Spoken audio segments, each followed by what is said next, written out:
Hey everybody, it's Mr. N, and in this lesson we are going to talk about the substitution rule for integrals.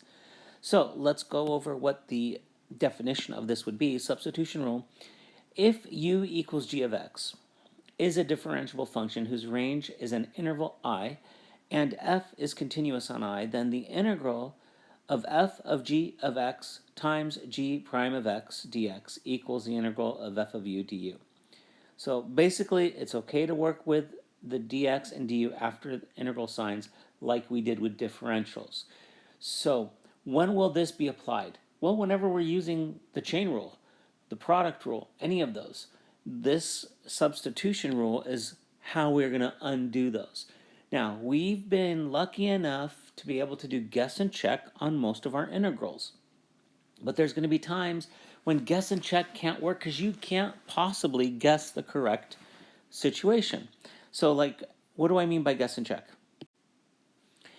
Well, if we had this basic integral, let's write one over here, and I said the integral of x squared dx. Yeah, we knew the power rule, and the power rule said that I could just take the x to the n plus 1, right? The integral would equal the x to the n plus 1 over n plus 1. In this case, n was 2, so I would say x to the 2 plus 1, x to the third over 2 plus 1, 3. So we knew we could use that, but we typically didn't. We just figured, okay, I'm going to have to add one here, and now what number goes out in front here so that when I take the derivative I get a 1? Well, it would have to be 1/3. So we just kind of guessed at it and said 1/3 x cubed plus c was the answer. But again, sometimes guessing won't be so easy, and we need to find a structured process. The substitution rule gives us that structured process because now we can substitute variables in. You will need to still do some guess and check, but it's on the easy ones. It's nothing too complicated. So let's take a look at this first one. Some of you right away could get this without doing a substitution rule. So some of you right away who are really good at integrating can say, okay, well, this is something here to the 1/2 power. So if I guess something to the 3/2 power and I take a derivative, I'll end up with 3/2 times this to the 1/2. Well, on inside here, I would have to take the chain rule, and that would be 2x, and I've got it. So basically, the answer to this is just 1 plus x squared to the 3/2 plus c. Okay, you did that through a guess and check method. And those of you that are good at integrals can see that and did it right away. But here's how the substitution rule works. We're going to let u equal the more complicated part of this. So I'm going to let u equal the 1 plus x squared. Okay, so now we take the derivative of this. So we're going to say du equals 2x dx. And now I'm going to substitute all of this into here. So I will end up with the integral. Okay, this was the square root of u, right? Because we said u was the 1 plus x squared. And then the 2x dx right here, this together is du. Now, sometimes it's easier to take this and solve for the dx, so you could say du equals 2x, du over 2x equals dx like this, and then you make your substitution. You'll say 2x times root u times du over 2x, right? I made my full substitution there, and that goes away, so I end up with the integral of the square root of u du, which is what I had up here. The integral of square root u du. And now this is something we can integrate easily. So when I take this, this is u to the 1/2 power, right? So if I integrate it, I'm going to get u to the 3/2. And now I can just use this power function if I wanted to, the power rule. But I would need a 2/3 out in front plus the c. Now at this point, I have to re-substitute. So this gives me 2/3, and then my u was 1 plus x squared, to the 3/2 plus c, which is the same answer I had up here. Oops, up here I put 3/2. It is 2/3. I realized 3/2, I need to get rid of that, so that's why it's 2/3. Okay, so it's the same exact answer, just a different method. So let's try the second one. Let me put a line here to separate these. Okay. So here, I'll just do this one straight up substitution and not any guess and check. If you want to attempt to try to do it guess and check, go ahead and pause the video and go for it. But right here, we're always going to, like I said, we're going to let u equal the more difficult one, and in this case, it's x squared plus 1. So du is going to be 2x dx, and now I'm going to make all my substitutions. So I will have the integral of x times u times dx. Okay, now in this case, let's go ahead and solve for dx. The other case, I just knew that it was that same exact thing and I put it in, but let's just solve for dx, because for most people, it might work out a little bit easier to understand it that way. So we have the integral, we've got x times, oops, this is u to the third, this was to the third, u to the third, and now I'm going to put this in. This will be du over 2x. Now you'll see the x's reduce out. If the x's don't reduce out, then we did not pick the correct thing to be our u, and that's where you have to go back and try something else at that point. Okay, so now we've got the integral of 1/2 u squared, or u cubed, du. All right, you could put the 1/2 out in front, and this will be the integral of u cubed du, which will be 1/2 times 1/4 u to the 4th plus c when I integrate that.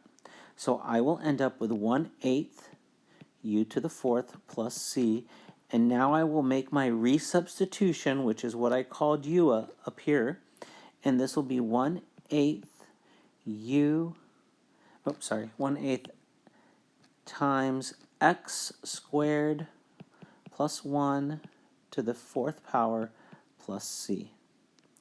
Now, if you were to do this with guess and check, you would probably guess this right in here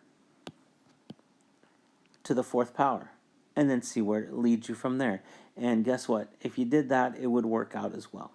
So that is our two methods, and I think most of you will be on many of these using that substitution method because it's a little bit step by step. And let's do the next one. So we look at this and we say, all right, what am I going to let the u equal in this case? Well, again, what did I say? I said always try to do it to the one that's more complex. 5th power is more complex. So I'm going to let u equal the sine of 2x. Okay, so now du will be the cosine of 2x times 2. So I'm going to write 2 cosine 2x dx. So again, it's cosine of 2x times 2 because I have to do the chain rule. So let's go ahead and solve for the dx. The dx will be 1/2, well, we'll say du over 2 cosine 2x is what my dx is. So now let's make all the substitutions. So we will have the integral. Now the sine of 2x, we said that's going to be u, so I'll have u to the 5th.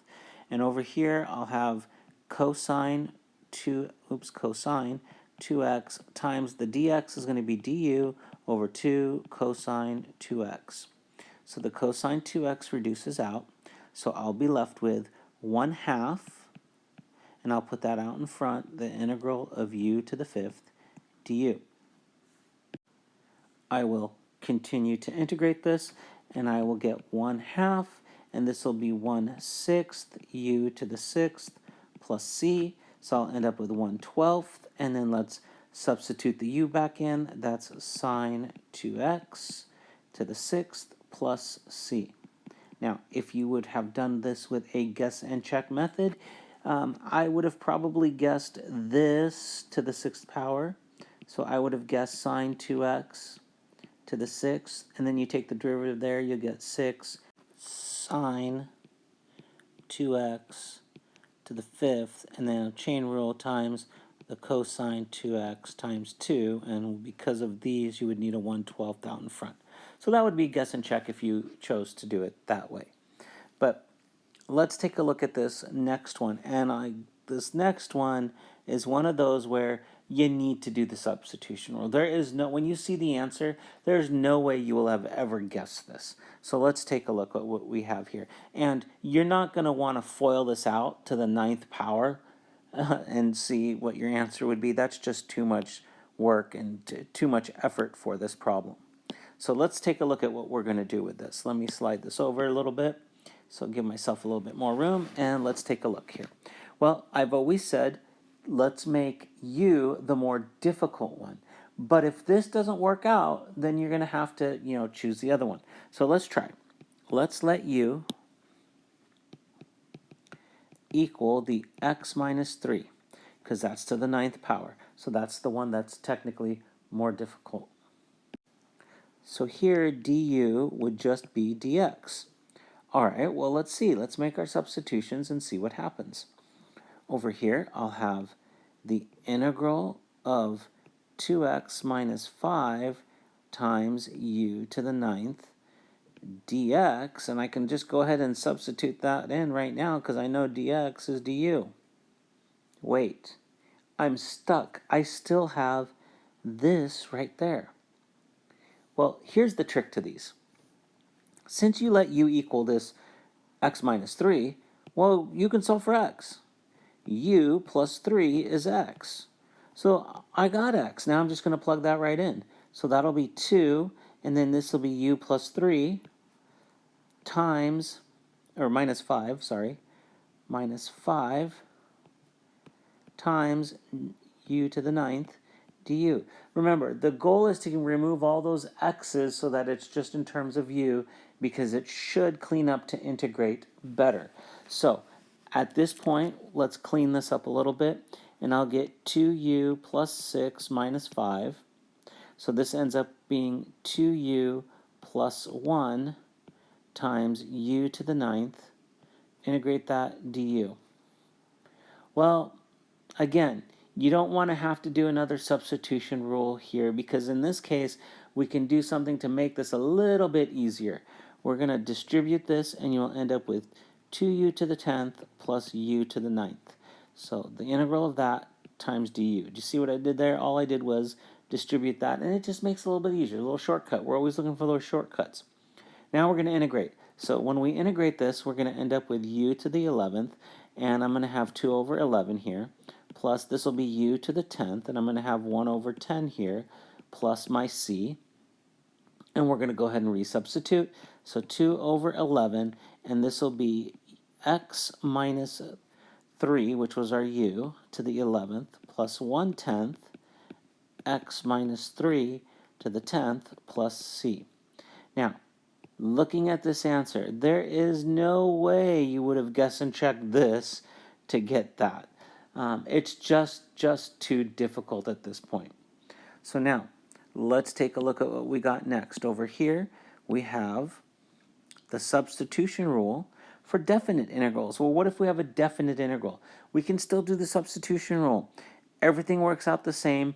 There's just one thing I need to go ahead and show you so that you can be careful with. And here it is. If g prime is continuous on AB and continuous range of u equal g of x, then the integral from a to b of this is what we had above, right, is going to be the integral of f of u du, but look what we did here. This is g of a, and this is g of b. So you can take these over here and find the g of value and not have to resubstitute. But let's just do it without that first, without knowing that little trick or that little rule first, and see where we end up. So we're going to go ahead and do this first problem, and we're going to let u equal this x cubed plus 1. Okay, so du would be 3x squared dx. So that means du over 3x squared is my dx. Let's make all our substitutions. At this point, we have 0 to 2, And over here, I'm just going to leave this at 0 to 2 right now. But I am going to go ahead and make my substitutions.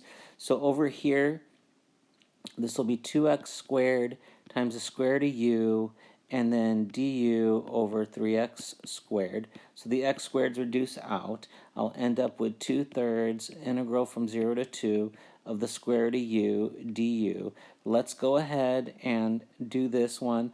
This is u to the 1/2, so I'm going to need u to the 3/2, and I'll need a 2/3 out here times my other 2/3. So on this bound from 0 to 2, and this gives me 4/9, and I'll make my resubstitution at this point, which is x cubed plus 1 to the 3/2 on the bounds from 0 to 2. And I will go ahead and solve this, and I will get 104 over 9. Okay, so here's where this comes into play. At this point, notice what I let u equal. I can find u of 0, and let's do this in another color though, so that it stands out. I'm going to find u of 0 by plugging it in to this spot right here. U of 0 gives me 1. That's going to be 1. And then I'm going to find u of 2. I'm finding the bounds here in that, because I'm showing you the second way of doing this problem. So I'm finding the bounds. And now u of 2 comes out to be 2 to the 3rd, which is 8, plus 1 is 9. And at this point right here, I will have 4/9 u to the 3/2, and I can change these bounds right here when I'm making all my substitutions to be from 1 to 9, 1 to 9, and at this point I do not need to resubstitute. That whole resubstitution step has been taken away right now. You could just plug in the substitution on the bounds at this point. So you'll end up with 4/9 times 9 to the 3/2 minus 1 to the 3/2, right? Because it's going to be 4/9 on each of them anyway. So 9 to the 3/2 becomes 27. This is 1, so you get 4/9 times the 26. Let's move this up a little so you can see. 4/9 times the 26, which will give me that same exact answer over here of 104 over 9. So what did you do? Well, instead of resubstituting at this point, the second method was to find what these would be and skip the resubstitution step. Why is this important? Why would you want to do this? Well, if the integral or the problems get hard and you're doing this by hand, it just saves you that little bit of time, that little bit of larger numbers, so that you don't have to deal with that. All right, let's do the second one, and we're going to do it both ways again. And I'm going to write on this second one, I'm going to write method 1 is going to be resubstitute, and then method 2 is don't resubstitute, so you could see the differences between the two. So over here, we're going to let u equal the more difficult one. Obviously, this is going to be the sine x. Okay, so du equals cosine x dx. So du over the cosine x is my dx. We make our substitutions. 0 to pi over 2. Over here, it's going to be u cubed times cosine x dx. Well, dx is 0 to pi over 2, u cubed, and this is going to be du over cosine x.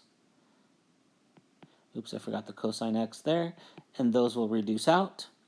So I will end up with, right, I just rewrote that and substituted this. So that'll end up with 1/4 u to the 4th on the bounds from 0 to pi over 2, and I'm resubstituting because I said this is the resubstitution method, and this is going to be sine x on the bounds to the 4th on the bounds from 0 to pi over 2. All right, let's see what this answer comes out to be. When I plug in pi over 2, the sign of pi over 2 is 1 to the 4th power is 1, so I'll get 1/4. And then when I plug in 0, I'll get 0. So 1/4 minus 0, the answer is 1/4. Now let's do the same thing without resubstituting. So at this point, I need u of 0, and I need u of pi over 2. And when I plug those in right here, u of 0 is 0, and u of pi over 2 is 1. So I will be changing the bounds from 0 to 1, and I'll end up with u cubed, right, times du. Right here is the step I'm looking at. When I redid all those substitutions and cleaned it up. So I'll end up with 1/4, u to the 4th, and 0 to 1. I am not resubstituting at this point. I'm plugging this directly into the u because here's where I made that substitution. So I'll end up with 1/4 times 1 to the 4th minus 0 to the 4th, and I'll end up with 1/4 as my answer. Again, you have the option at this point right here. Okay, you can change the integral into what you found up here and then don't resubstitute, or you can leave these bounds, but then you've got to resubstitute right there. It's up to you. All right, and they are going to ask you something like this on the AP test. They may show one without a resubstitution step, so you need to understand it both ways. Okay, so moving on, let's slide this up and let's just do these last two examples. So when we have the absolute value, I need to find out how to break this apart because absolute value gives me a negative and a positive, right? Because the absolute value of x plus 2 gives me two parts to it. It gives me negative x minus 2, right? It's the negative x plus 2 like that. And then it gives me the x plus 2. But I need to know when it does what. Well, it does this if my x is going to be less than or equal to negative 2, right? Because x plus 2 equals 0, right? X equals negative 2, so anything less than that, I'll have to use the absolute value part. And then this one will be if x is greater than 2.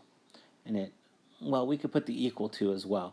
Greater than or equal to 2, negative 2, sorry. Okay, so we could put both there. Now, that tells me the transition is at negative 2, right here. This is that transition. So I need to break this integral apart at this transition.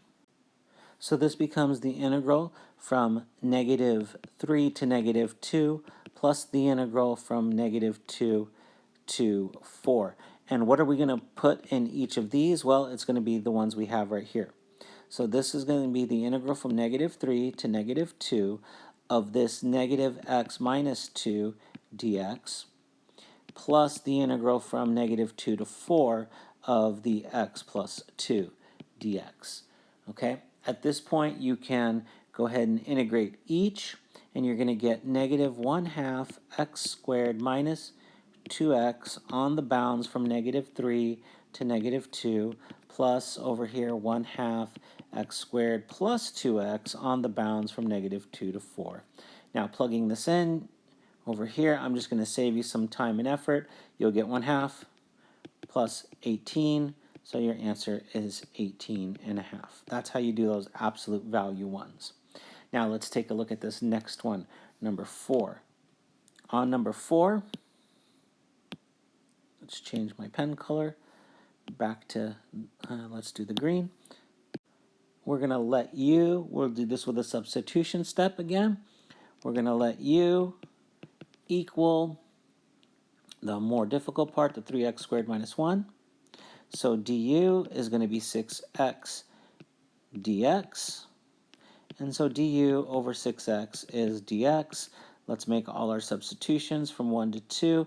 Now, I will keep this. I'll do the resubstitution method on this one. I won't do the non-resubstitution. So we'll do it that method. So we got from 1 to 2, and over here I'm going to say this is going to be x over, this is my u cubed, and my dx was du over 6x. Those reduce. I get 1/6, the integral from 1 to 2 of u to the negative 3. I'm going to write it in this manner because it'll be a little bit easier for me to integrate. And this becomes negative 1/2 u to the negative 2 with a 1/6 out in front on the bounds from 1 to 2. And I said I was going to do the resubstitution way. So that means I don't change these bounds. So this becomes negative 1/12, and I resubstitute, and I will get 3x squared minus 1 to the negative 2 from 1 to 2. So this becomes negative 1/12, and this is going to be 1 over 3x squared minus 1 squared right here on the bounds from 1 to 2. And cleaning all this up, and I will save you the hassle again, you'll get 39 over 1936. Okay? You could have just put this squared down here because I could have flipped it to the bottom, but I chose to do it this way, which is fine. It's like 1 over. So it's either way will work.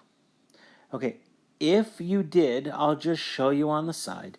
If you did choose to do the resubstitution, so let's take a look here. If we did resubstitute, we would take, or didn't do the resubstitution, I would have to use u of 1, and that would be plugging it in. I would get 1 squared. 1 times 3 is 3, minus 1 is 2, and u of 2 would be 4, 12, 11.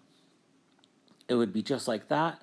And at this point, I would, right here, at this point, I would rewrite this to be 1/6 the integral from 2 to 11, u to the negative 3 du. And 1/6, this will be negative times negative 1/2, u to the negative 2 on the bounds from 2 to 11. So this gives me negative 1/12, and this will be 1 over 11 squared minus 1 over 2 squared, like that. So this is 1 over 121 minus 1 over 4. See, sometimes with this method, it's easier to work out. The numbers are a little bit less, and you will get this answer when all is said and done. So I went ahead and showed you how to do it with the non-resubstitution way. Let's take a look at the next page and see what kind of problems we have here. And here, again, antiderivatives play an important role when we evaluate a definite integral by FTC, so consequently does substitution. So this is me showing you what we did up above without doing the resubstitution. So it's the same thing, I just did them in the above examples instead of here. So let's move on. Okay, now we can do something with symmetric functions. Suppose f is continuous on negative a to a. If f is an even function, remember even f of x equals f of negative x, then the integral from negative a to a of f of x dx equals 2 times that. Since it's even, I can just change these bounds and just go ahead and double it out in front. If it's odd, then negative a to a is going to be 0. Now, think of this like this, an odd function. What is an odd function? An odd function is x cubed, right? So if I'm taking the area here and the area here, notice how they'll negate each other. What is an even function? Like something like x squared. If I did this and I took the area here and the area here from negative a to a, notice how it doubles itself. I can just find from 0 to a, and it'll just double itself over here. If I find whatever I do, it's going to end up being 0. So be careful. This only works on symmetric intervals with odd and even functions. So just be careful with that. And I will give you a worksheet with more examples that have these situations. All right, so thanks for watching. Hit that like and subscribe button, and I'll see you guys in the next video.